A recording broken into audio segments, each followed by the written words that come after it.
I didn't think we'd get through the social media highlight without Nick Totoro taking his shirt off, and I was right. That's exactly it. This morning's Daily News. The life, man. Slam Diego East.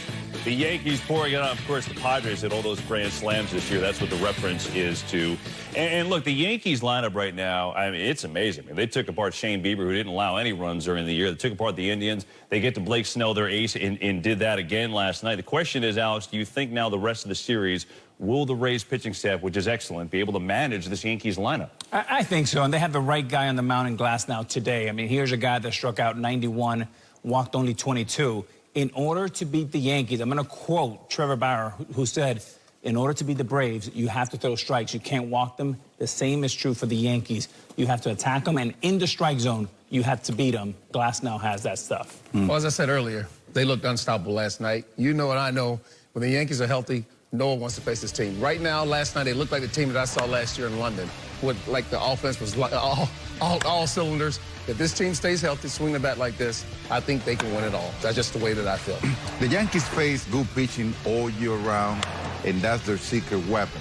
Now, we have to know that the Rays are capable of being in the playoff year after year after year because they're pitching. And as you guys know, you guys were damage hitter, and good pitching always stops good offense. Yeah, that's true, Poppy. But what I like, Kevin, is that they have a diversified offensive approach. They're hitting the long ball. They were #1 in walks. When the Yankees walk, they win. If not, they have a hard time. That's how Tampa can beat this offense, just by attacking them. I think the interesting thing is, look, the Yankees had the edge last night, right? If you said on paper for the game, you know, Cole versus Snell, no disrespect to Snell, he's a Cy Young winner, but the Yankees had the advantage.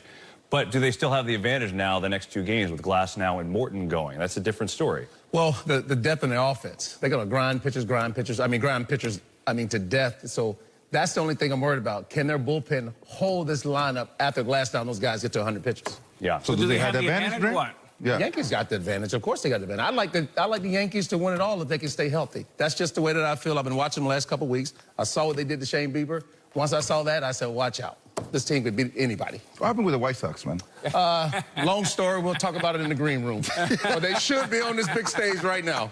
Frank's hot. Frank had some issues with certain things. You should not be talking about Sox, because your Red Sox are home, too. Well. Things happen.